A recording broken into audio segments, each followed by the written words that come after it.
Griffin, aka Montreal Marc. I'm joined here by my man sporting Phil Boileau. How you doing, brother? Fantastic. Game one of the playoffs in the books. Looking forward to this afternoon's games. Yeah, and we have a very special guest today. My man, he's been with the Canadian national team for a long time. Played in Seoul, Korea back in the day. The Olympic well, you didn't get the championship, but you rode the path. Yes. Now you're at TSN Radio. Dwight, Walton, how you doing, brother? I'm very good, Marc. Phil, thank you for having me here. I'm looking forward to this forum right here, talking basketball. I think it's great what you guys are doing. Keep it up. So NBA playoffs are just upon us now. It's day one of the playoffs. The Raptors just lost. There's a word, four-letter word, Dwight, that I got to bring up. It's a dirty word that's kind of been shadowing the NBA all season long. Tank. We started talking about Andrew Wiggins. We started talking about Joel Embiid. And all of a sudden, Brooklyn at the end of the season. What do you think about the last week and what happened? Listen, I understand why teams position themselves to play against certain teams. They feel they have a better matchup against certain teams. I think Brooklyn wanted to play Toronto in the first round. They felt that they matched up better against them in terms of matchups having Paul Pierce and maybe or Joe Johnson at the 4. I think experience came into play as well. They felt that they had a matchup advantage there. And am I a fan of that? No, but do I understand why they did it? Absolutely. They felt that they can get a win on the road, as they did today in one of these two games. They would go back to Brooklyn and hopefully win those two games. So am I in favor of the tanking during the regular season and the tanking the way these teams did it at the end to get a favorable matchup? I'm not a big fan of it, but I do understand why it was done. Absolutely. Phil, I call this the No Country for Old Men series, and apparently there's a guy in Toronto who's going to wear a shirt at the game today, and I better get one because I came up with that. Phil, what do you think of Game 1 and how this is playing out? So I think Game 1, I think more than just saying that they wanted a favorable matchup with Toronto, I think they wanted to avoid Chicago. I think that was the big thing. After last year's playoffs, I think Brooklyn was scared, especially favorable matchup. Especially with no, for sure. Yes. But I think people are overplaying. I want to play Toronto. I think it's more I don't want to play Chicago. Sure. Especially with a new squad, a lot of moving pieces. But when we were talking about the Toronto Raptors, I mean, this is a young, hungry team against a veteran team who gets a lot of calls. I think that's the thing I noticed most about Game 1. All the superstars for Brooklyn. I don't even think Brooklyn played their best ball, to be honest. Well, they shot 4 for 24 from 3, of what I understand today. They didn't have their best offensive game today, but they still scored 94 points. If I'm Toronto, who's been scoring the ball all season long, I'd be concerned only scoring 87 points today. Yes, it was Terrence Ross and DeMar DeRozan's first playoff game. I believe they were overwhelmed by the atmosphere, by the moment. They didn't play up to the moment. I think today they'll take it as a learning experience. They don't play Game 2 until Wednesday, of what I understand in the schedule, which favors Brooklyn a lot more than Toronto, to be quite honest. I think if you're a young player and you play poorly, you want to get right back on the floor as opposed to the dinosaurs, as the Toronto Sun so aptly called them in the game. Although I'm not sure if Kyle Lowry wants to get on right away. He was visibly winded at the end of that game. I would agree, but if you take it from an older man as myself, if I was in playoff basketball, I wouldn't want to be playing the very next day. I would want a couple of days off. Maybe I don't know if they fly back to Brooklyn for a day to practice at their facility, or if they stay in Toronto. I hear they will go back. Well, there you go. So, you want to be comfortable, be in your own bed, be with your wife and or girlfriend, have your own food, be around your kids, be comfortable. And not playing Game 2 definitely plays into Brooklyn's favor, no question about it. But to get back to your point about Chicago, I just think that not only do they not want to play Chicago, I think if they do play Chicago, it's also a smack 'em, wear you down type of playoff series, as to where, let's say Brooklyn does advance, Chicago will have tired them out so much to the point where they have to play against a Miami Heat team who's going to bring it from both ends, be it athletically and defensively grinding. So you want to have as much energy going into your next series as much as possible. And I think they felt playing against Toronto, it's not going to be as physical, and they could take advantage of certain matchups in that series. Although I still think at the same point, I think Toronto's key to success for this series will be using those young legs. 100%. Because when Toronto was coming back in this game, they were right on them defensively. They weren't allowing any space. They weren't overly committal, but they were still playing in their face. And I think they have to use that bench. I think they have a nice bench. It's not full of stars, obviously, but I think Grievous Vasquez, Chuck Hayes, Salmons, Patterson or Amir Johnson, depending how they start the power forward. Right. I mean, they can play smaller minutes, but I think they have to just outplay those older legs, because if they start playing half-court playoff basketball, you're going to lose a lot of possessions to guys like Pierce, Joe Johnson, Deron Williams. And so you need that tempo, and you cannot afford to have your two best wing scorers, Ross and DeRozan, lay goose eggs on. We got to mention Amir Johnson here, because he very much to me is the heart and soul of this team, and he was invisible the entire game. He's got to be scrapping for rebounds. He's got to be diving for balls. I don't know what, just mentally in a funk the entire game. He's got to be playing basketball. Lowry, it took him a while to get going. Valanciunas coming as a 21-year-old, right, going I think 10-10 in the first quarter. He set the tone for this team. I think very much Dwayne Casey's doing the same. Jason Kidd, you got to remember, he is a rookie coach, and so he was visibly nervous going into that game. Sure. So I think the series is going to go deep. Talking more about Amir Johnson, I think it's unfortunate. I'm an Amir Johnson fan, so don't take this the wrong way, but I think a lot what happens, especially in playoff basketball, your skill set or lack thereof gets exposed.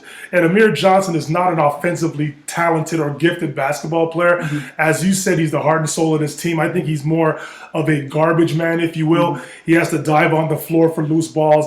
I think if he wants to get points, he's going to have to do it the old-fashioned way, get an offensive rebound, get a putback, get fouled, go to the free throw line to complete a three-point play. Yeah, he can make the occasional 12 to 15-foot jump shot at the elbow/45 area. Yeah, he may be able to put the ball on the floor for one or two dribbles, but that's not how he's effective on this team. And I think a lot of the times, if you see a player invisible as he was today, it's purposely done. They're not really paying attention to him, and they put the onus on that player to make a play by themselves. And sometimes in a moment like this, where they're not used to being in playoff basketball, you don't handle the moment well, and you revert back to what you don't know what to do, which is not put the ball on the floor, which is not make a free throw line jump shot. And it takes a lot of energy to constantly go after offensive rebounds. It's tough. It's not easy. I've been there. It's tough to be that guy as to where you're told, player X, you got to go out there and be the energy life of us. If you don't do that for us, we're going to sit you on the bench. And I think that's what happened today with Amir Johnson. It's tough when you don't have that go-to skill set, especially in a playoff series where a scout and coaches, this is where they make their money. They're going to expose your flaws, and it's going to be shown well in a series. Okay, so Phil, I'm going to go to you for the next topic, because we got 8 series to get through. Right. So playoff experience is going to be a big theme here. Chicago versus the Washington Wizards. Obviously, the Wizards, that's something they're lacking. What are your thoughts initially going into this? I think when you look at the talent level of the Washington Wizards, I think they're able to compete with the talent level of Chicago, but will they put it together? John Wall, to me, talent-wise, is up there with a lot of the top guards. But to me, his decision-making is always a little flip-floppy. And in the playoffs, you can't afford to do that. I think Marcin Gortat is a real talent, same with Nene. But obviously, the Bulls' talent is in that front court, so they should be able to negate that a bit. Now, what you're basically asking is those wings, Ariza and Beal, are they going to show up? Again, like Toronto, you having really young wing guys in playoff situations against guys like Jimmy Butler and such. Can they produce? And I think if Washington has a chance in this, I think those wings, I think we're going to have to see huge games by a guy like Bradley Beal. I think if the Wizards want to have success in this series, they're going to have to turn Chicago over and score points in the open floor. Because if it becomes a half-court, grind-them-out type of game, Chicago's going to win it. I'm not saying they're going to win it easily, but they've got experience. Tom Thibodeau, who's a definite Coach of the Year candidate, knows how to coach playoff basketball. His teams get it done on the defensive end. They grind you out. They want to hold teams, not below 90 points, but below 80. The Wizards like to score the basketball, as you said, with their players of Wall and Beal and Ariza. I want to see how the front court of Gortat and Nene go up against Taj Gibson, Joakim Noah, and Carlos Boozer. Playoff experience is going to be big here, and if it's down to a half-court, grind-them-out type of situation, it's in the Bulls' favor all the way through. Well, I'm actually happy you said that, because I've always been a big proponent that half-court basketball is the way you have to play your entire season almost. Yeah. People who play up-and-down basketball, like we saw the Suns teams for years, we've seen many of these up-and-down teams, they'll have good regular season games. When it comes down to the playoffs, everyone knows who's watched any basketball, it slows down. Now, why I give Washington a little bit more benefit is I do think Gortat and Nene can put some buckets in. Got you. But I do think that backcourt is predicated upon the up and down. And I think as soon as you stop it, I mean, people forget Taj Gibson, Sixth Man of the Year consideration. Yes. Joakim Noah, Defensive Player of the Year consideration if he doesn't win it. MVP. And MVP consideration, right? Yep. How many triple doubles does this guy Yes. have? So he has become one of those guys who makes the team better. And, everyone's sleeping on them because they have no Derrick Rose. But they still have talent on the wings and have one of the, I would say, top 3 coaches in the league. Yes, sir. I'm not saying top 5, to be generous, Yep, right? Sure. And so whenever in playoff basketball you can limit your turnovers and score in the paint and depict the pace, I think you have a chance to win. And I think Chicago, when it gets past this series, is going to be tough because the real superstars and talent starts to show. If they start playing guys like LeBron James, it really hurts. But I don't think there's enough coming. I mean, when you're telling me your best player is John Wall, I can give a system a chance against a team like that, sure. Yeah, A name you guys haven't mentioned yet is Andre Miller, who I think was a very sneaky pickup for them in the offseason. Yes. I saw him throw a pass the other day. It was 95 feet. He caught a rebound, threw it all the way down the court. He's an old school player. He's 36, 37, and he's been doing this for a long time. And also what's good about him too, Marc, is if in case it does go to a half-court game, he can post up smaller guards on the offensive end. He's not a great defender one-on-one, but he's a great positional defender. He knows how to guide people to help. So he's more of a team defender than he is an individual defender. But half-court basketball is where it's at for him. He's not a great three-point shooter. Can he make a three-point shot? Of course he can. But I think his bread and butter is inside the lines, inside the 15-foot area and in, especially on the low block. He's got terrific footwork down there, great up and under moves. He's not athletic, but he's got an old school game, and he can draw fouls. He has the respect of the officials, and come crunch time, if he's in the ball game, he will get the benefit of the doubt from the officials. So from that standpoint, that's an advantage for the Washington Wizards, in my opinion. But he's not going to be on the floor a lot because of the young thoroughbreds in John Wall and Bradley Beal. So we'll see how that plays out going forward. But to me, I just think the Bulls have all the advantages in the series, and I think they're gonna go on to the next round. That's just how I feel. I think Chicago takes it in 5. Yeah, and there you go. That's even more than I would say that the Wizards are going to have to take 2 games, but I'm more on your train. I was going to say 4-2, but then I'm like, you know what? I don't think Chicago makes those same mistakes enough to the point where they lose another game. And Thibodeau won't allow it. No. He won't allow it. As soon as he sees a mistake or two, it's a timeout. He's getting into his guys. He may look like he's yelling at his guys, but it's all positive criticism or constructive criticism, and he just wants his guys to play hard. That's how he was. That's how he's built. That's how he wants his teams to play. That's why he's a no excuse guy. We lost Derrick Rose. We traded Luol Deng. And we're not tanking. And we're not tanking. And it was status quo, and the season went on. They're one of the best teams in the Eastern Conference. They didn't tank as everybody thought they would when their best player went down to injury back in November, December. I have all the respect in the world for Coach Tibbs and what he's done, because it's amazing what he's done with a so-called blue-collar roster. It's been a fantastic year. Well, he's had years to learn under Doc Rivers there in Boston. I mean, just imagine being on that bench with Tom Thibodeau and Doc Rivers being your coach. Genius. It just must have been like there's no room for error. And they had the perfect mix with Garnett, Pearson, Ray Allen, and all those tough, those veterans who wouldn't allow for those mistakes either. But what's important is you have the players and the personalities that buy into what you're selling. If you've got a bunch of prima donnas on your team that don't care, they don't want to do it on both ends of the floor, they're trying to save themselves. It's kind of like a San Antonio system, right? Yes. Like they'll only bring in guys who fit them and who can take the criticism. Because once you get to the pro level, it's about the money, it's about my brand, it's about me, and what Tibbs and Coach Popovich in San Antonio sell is the we. We're a collection of athletes here. If you buy into what we're selling, we're going to win a championship, or at least give ourselves a chance. And as a side comment to that, considering the atmosphere, does that allow for Carmelo next year? Or we can talk about that later. Yes, later. Yes, sir. So let's go to the next matchup. Phil, there's a term that you created a couple months ago that I want to bring up again. It's called the Bynum effect. Could you explain what that is?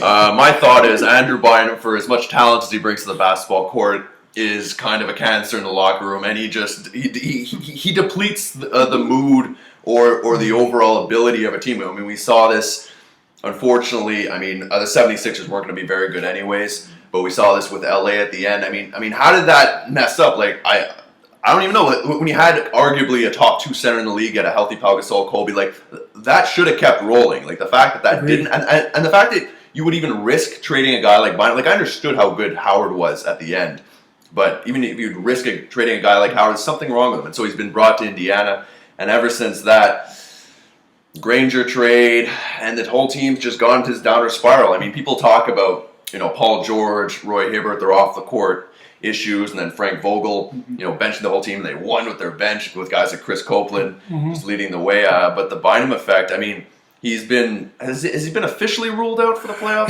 He's not playing in the first series. They're going to save him for the Heat if the Pacers get that far, because truth be told, they have an advantage against the Heat. The Heat have been the worst rebounding team in the past 3 years, but that's something else. Well, they have my man Greg Oden now. Yes, okay, fair enough. If he plays. But as a Laker fan, if you will, I'm disappointed in what Andrew Bynum has done in the last 2 years. I do understand that he's had knee issues, which I've had throughout my career, so I can sympathize with him through that fact. However, his nonchalant, don't care, you have to be a professional attitude has rubbed people the wrong way, including myself. I've been very enamored with your Bynum effect hashtag. I think it just makes a whole lot of sense. Truth be told, with the Pacers as well, C.J. Watson having a hamstring injury didn't help them at all. Okay, George Hill has been an enigma. I thought he's been a terrific player in the NBA, but for whatever reason, he might be the reason why they're being held back. Look for C.J. Watson to play a lot going forward, not only in this series, but towards their championship run. I believe the more he plays, the more Evan Turner gets more acclimatized to what Coach Vogel and the Pacers want to do. And, of course, they've got the low post scoring of Luis Scola. That's going to help them. And I think it's going to totally negate the hashtag Bynum effect of what's going on. Will they need Bynum down the stretch?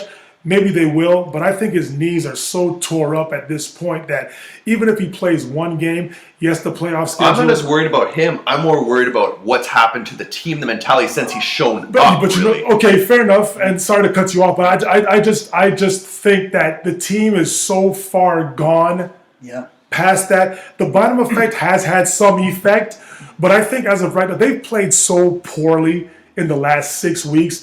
I think it's a new ball game now. They're 0-0. They have a chance to redeem themselves against the Hawks, who plastered them just 12 days ago by 33. It was an embarrassing performance. But I just think because C.J. Watson is getting himself in better condition due to the hamstring injury, I think Evan Turner, those two plus Scola are very, very formidable coming off the bench. That will give them increased scoring if their starters are playing well. Vogel can go to them if the starters aren't playing well. Roy Hibbert as well. He's got to step to the plate. He's had a horrible, I think, since January. He hasn't played well. It depends on how they do. But Bynum will get his due. I think he will help them somewhere down the road in the playoffs. But I'm in total agreement with you. I think at some point chemistry was bothered with the Pacers, which is why Roy Hibbert made that statement in terms of the selfish guys in the locker room statement. He now regrets saying it. Well, and they traded Danny Granger, who was a leader there, right? But you know what's funny about that, and you can jump right in.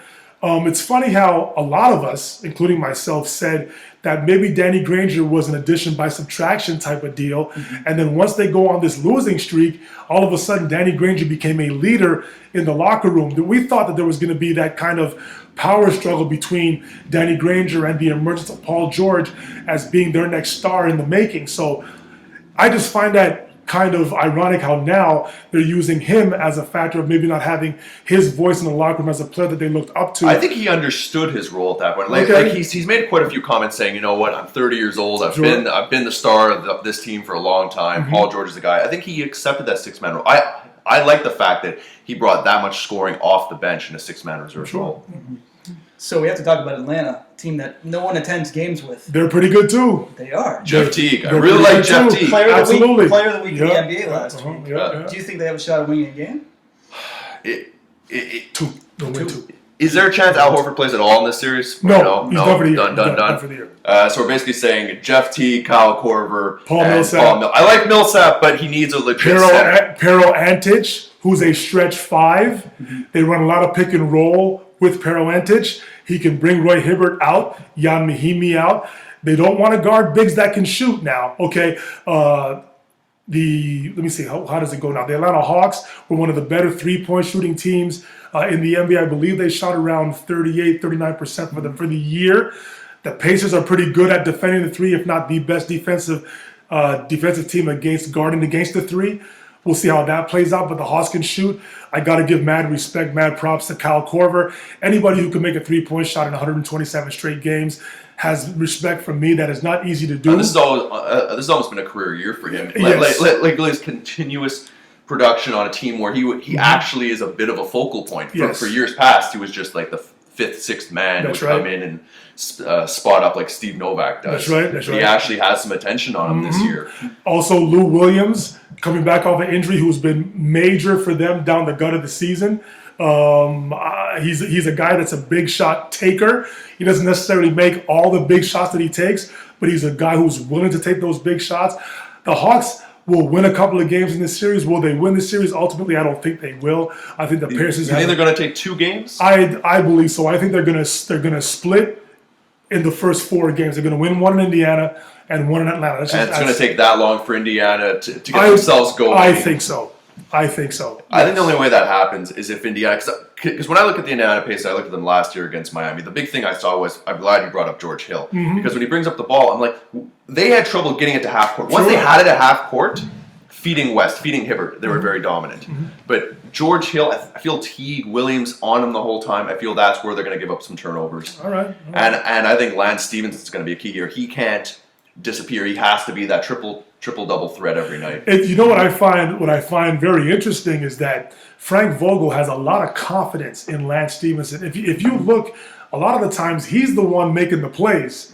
All right, he may be a bit out of control. He may be their Russell Westbrook, so to speak, but he makes great plays. He makes terrific decisions.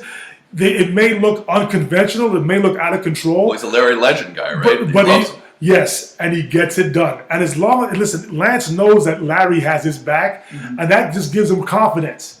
You understand? So a lot of the times they'll put Lance in pick and roll. He'll come off turn the corner. He either has a shot for himself, he'll kick it out for a three-point shooter, or he'll reverse and kick it out to a shooter like David West. He's got a fantastic handle too, so if he gets trapped, he can get himself out. And he's a one-man wrecking crew on the fast break. If he gets the ball off the glass, he's 100% down the floor. And if he has a lane, he'll take it. If not, he'll pull it back out. If he has an advantage of a big guy, picks him up in a cross match, take guys off the dribble and create something. Either he's kind of like a Dwayne Wade with the mind of a Russell Westbrook. Absolutely. You know, that kind of mix. Absolutely. And he's the wild card because he's either going to be great or he's going to be poor. There really is no middle ground with him. So he's one of those high risk, high reward type of players.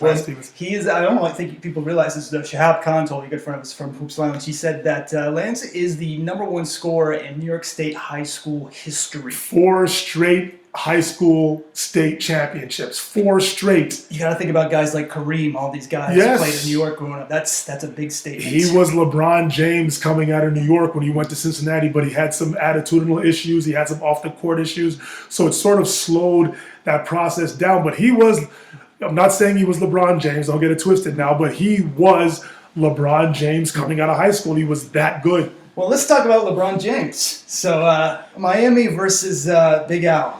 What are your thoughts about the Bobcats? And big thoughts on this one is Big Al better come up really big. Yeah. Like to me, there's a bit of Kemba Walker. There's going to factor in here, but I think Mario Chalmers is going to have him locked down more than Phil.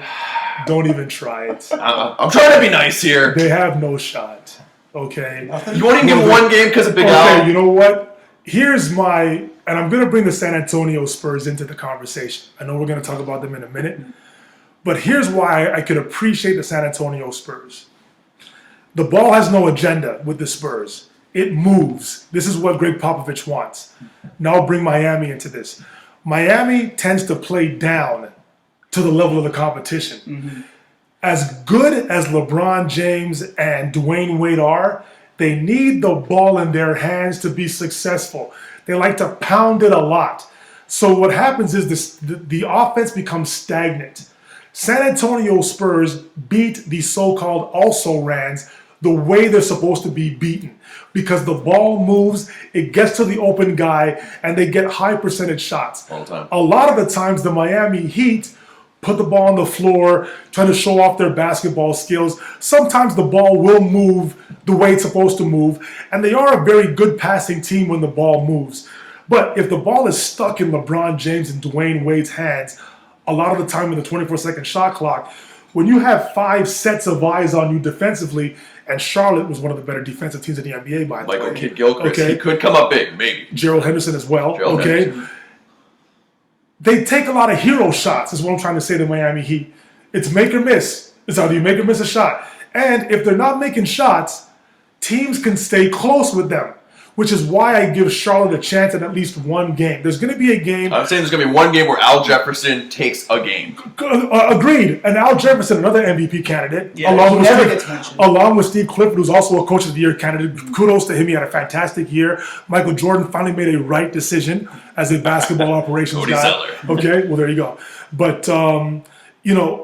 the Heat, they don't play the right way all the time, and it's very frustrating for as good as LeBron James and Dwayne Wade are. And I think that also doesn't help Chris Bosh either, because the ball doesn't move.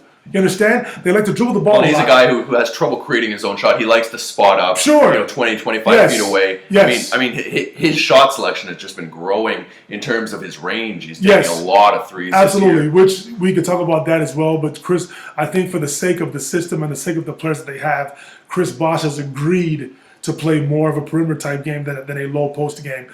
But to get to the end of all of this here, the only advantage that the Bobcats have is Al Jefferson on the interior. But on the flip side, Chris Bosh could take advantage of Al Jefferson on the perimeter. As I said earlier, bigs don't like to guard big jump shooters. Okay? No. Al Jefferson to begin with, is not an elite defender. Correct. So. And Al Jefferson has had a fantastic year against the Heat. He's averaged 26 and 15 for the entire year in the 4 games that they played. But LeBron James had his 61-point game against the Bobcats this year. Mm-hmm. I think they've had 3 of the 4 victories by plus 15 in the points category. So all of the stuff points towards the Heat. I give the Bobcats 1 win just simply because there's going to be one night where the Heat say, you know what, we already have this series in the bag.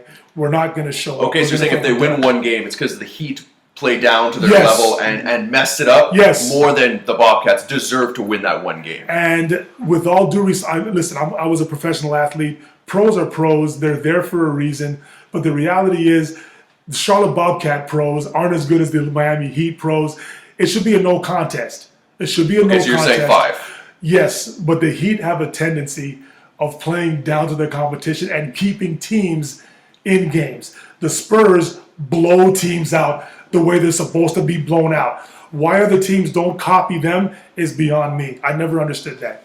But 5 games, yes. Mentioning those 2 teams, one thing that Miami has been doing this year is that they've been resting D-Wade Spurs style, having him sit out a game or 2 here and there. One thing to point out that LeBron James and Dwayne Wade have played 1 game together in the last 3 weeks. Mm-hmm. So their chemistry's a little off. And the 1 game they played, what happened? They lost. Mm-hmm. Well, and LeBron James has also, on the flip side of that, has played the most minutes in the NBA this year. So when you look at that and you're looking, because I'm kind of just worried that he's just going to break down at some point. I mean, he plays a lot of minutes. We're talking about Olympics, we're talking about Worlds, we're talking about like 4th consecutive, if he makes it this year, NBA championship. I mean, those are a lot of minutes. I mean, as athletic and young as he still is, that's tough. And the thing is, yes, they're trying to rest Dwayne Wade, but it's still LeBron James's team. I mean, Dwayne Wade, when he's on, he's a superstar. But at the same point, I think LeBron James needs to be there. And I think they have to be a bit careful. If I was them, I would make sure he doesn't play more than 35 a game in this first round. Because, as you said, there's no reason they should lose this. Even if he plays 30 minutes a game, they should still win. So even if you concede 1 game to the Bobcats because of that, to me, I need LeBron James at 100% more than I need Dwayne Wade at 100%.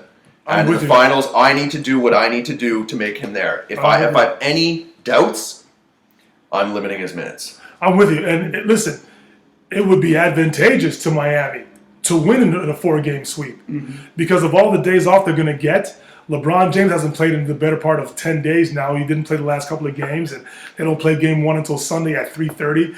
I'm not sure. I haven't seen this guy. I don't know when they play game 2. But LeBron James, let's give the man some respect as well. He's Wolverine. You'll see him go sprain his ankle. His ankle will hit the ground. He'll go off the floor, and the next play he's right back in. He's a machine. I don't know what he's built on the inside with. I kind of like that nickname, by the way, the Wolverine. Yes, I'm going to hold that to you. I like that one. He doesn't get hurt, but you're absolutely right. He's been playing basketball straight now since 2008. Yeah. Okay? It's going to put years. He may not be feeling it now, but when he turns 32, 33, he's going to start feeling it then, when his athletic ability isn't what it is right now. He's going to turn into a full-time forward, though, at that point. Yes, well, and that will point forward. Yes, very, very good observation on your part. But he does need the rest, but he's still the best player in the game. And when he decides to play, I just think Thank you. I have this conversation all the time about Durant and LeBron. And Durant, yes, the best scorer, but I still think LeBron James is the best player. Oh, he's the best player, and to me, it's not even a discussion. I mean, this is now this is my opinion, so I understand that there's people out there who appreciate Kevin Durant more than LeBron James, and then you're entitled to your opinion. But his offensive repertoire may be a little bigger, and I'll give that to Durant for sure. Well, no. Let's be honest here. Kevin Durant's offensive repertoire is better than LeBron James because he's one of the few players in the NBA that's gone 50% from the floor, 40% from the 3-point line, and 90% from the free throw line. And he can pull up from 30, and he's not criticizing his shot absolutely. selection. This game is played at two ends of the court. Yes, and that's the separation. Ball handling has improved. To be 6'11" and to be able to handle the ball the way Kevin Durant does, to me, is illegal. He can go from the 3-point line to the rim, 2 steps. Absolutely. And listen, so his offensive skill set to me is better than LeBron in terms of his scoring ability and his shooting ability. But the overall, with defense, with passing, with integrating your team, it rebounds. definitely swings to LeBron James. To me, that's not even a question. Kevin Durant can't guard a 5-man. No. Kevin Durant can't guard a power forward. No. Okay, Kevin Durant can on sometimes could guard a 1, a 2, and a 3, but LeBron James could definitely guard a 4 and a 5. We've seen it. We've seen him guard Paul Millsap, David West, Joakim Noah, Dwight Howard, DeMarcus Cousins. We've seen him guard some of the best power forwards and centers in the NBA. So, we need to squash that Kevin Durant being better than LeBron. And that takes a toll too, having to play both sides of the ball, right? Absolutely. It all weighs on you. So let's wrap up the East. Phil, who do you got winning the Final East? Between the Heat and getting to the finals. Getting to the whole finals? Yeah. I'm saying Indiana. I'm going to be weird. I really think he picked them during the preseason. I think that the fact I'm sticking to my guns, but I think that rest was an eye opener for the players. I think Stephenson's playing for a contract. Paul George wants to be known as a superstar, not just an all-star. Roy Hibbert, I think, has a bit of an ego and doesn't want to see it deflated. West School are too much professionals. I just think there's enough there. And I think if they're focused and Miami's focused, I'm taking Indiana, especially because Indiana has home court advantage because of their record. I was going to say, from a psychological standpoint, I believe Indiana feels better about themselves because they know if it goes to a Game 7, they can get the energy from the crowd, especially if they're down, if they need to go on a run, get a couple of stops defensively, get a couple of easy baskets in transition off of a turnover, a dunk will excite the crowd. Look, it's half-court basketball. Yes. I'd rather have the team with 3 legitimate inside scoring options.